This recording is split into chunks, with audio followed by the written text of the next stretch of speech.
તો ક્યાંક છે ભીષણ સફેદ કહેર અને હવે વાત કરીશું શીત કહેરની।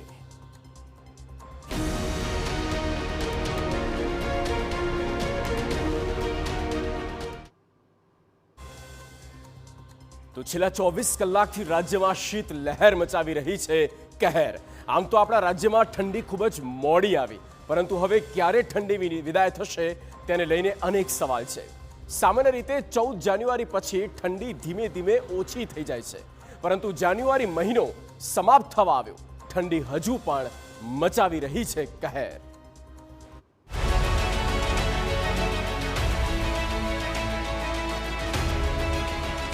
શીતલહેરનો રાજ્યમાં કહેર। ક્યારે ઠંડીના કહેરથી રાહત?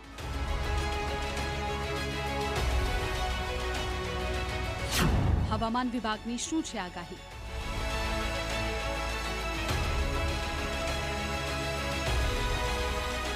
રાજ્યમાં આગામી દિવસોમાં લોકોને બેવડી ઋતુનો માર સહન કરવો પડી શકે છે। હવામાન વિભાગે આગાહી કરી છે કે ઉત્તર પૂર્વ દિશાના પવન ફૂંકાવાને કારણે રાજ્યમાં ઠંડી અને ગરમી બંનેનો અહેસાસ થશે। પવનની દિશામાં થતા ફેરફારને કારણે દિવસ દરમિયાન ગરમી અને સવાર સાંજ ઠંડી અનુભવાશે, જેને કારણે હવામાનમાં અસ્થિરતા જોવા મળશે।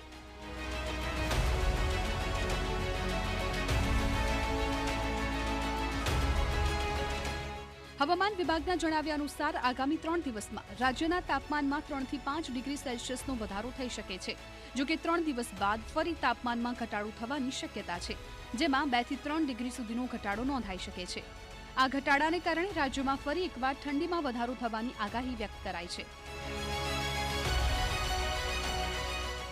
अभी जो मिनिमम जो लघुत्तम तापमान है इसमें ग्रेजुअल राइज रहेगा।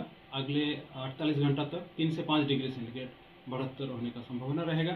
उसके आगे 3 दिन आपका फॉल रहेगा, मतलब कम होने का चांसेस रहेगा 2 से 3 डिग्री सेंटीग्रेड। उस देर आफ्टर राइज बाय 2 से 3 डिग्री सेंटीग्रेड। હાલ રાજ્યના અનેક વિસ્તારોમાં લઘુત્તમ તાપમાન ઘટતા ઠંડીનો ચમકારો અનુભવાઈ રહ્યો છે।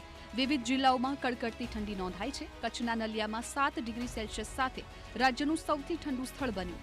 રાજકોટમાં લઘુત્તમ તાપમાન ઘટીને 10.5 ડિગ્રી નોંધાયું, જ્યારે ભુજમાં 11.2 ડિગ્રી, ડીસામાં 11.3 ડિગ્રી, દીવમાં 11.9 ડિગ્રી તાપમાન નોંધાયું।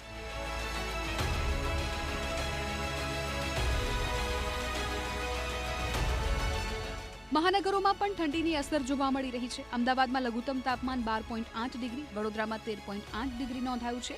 સુરતમાં 14.6 ડિગ્રી, વેરાવળમાં 14.7 ડિગ્રી અને ભાવનગરમાં 15.2 ડિગ્રી તાપમાન નોંધાતા લોકોમાં ઠંડીની અનુભૂતિ થઈ રહી છે। હવામાન વિભાગે લોકોને તાપમાનમાં આવનારા ફેરફારને ધ્યાનમાં રાખીને સાવચેત રહેવા અને આરોગ્યનું ખાસ ધ્યાન રાખવાની સલાહ આપી છે। આગામી દિવસોમાં હવામાનમાં વધુ બદલાવ જોવા મળી શકે છે। માછીમારો માટે હવામાન વિભાગે એલર્ટ આપ્યું છે। દરિયો ન ખેડવાનું હવામાન વિભાગનું સૂચન છે।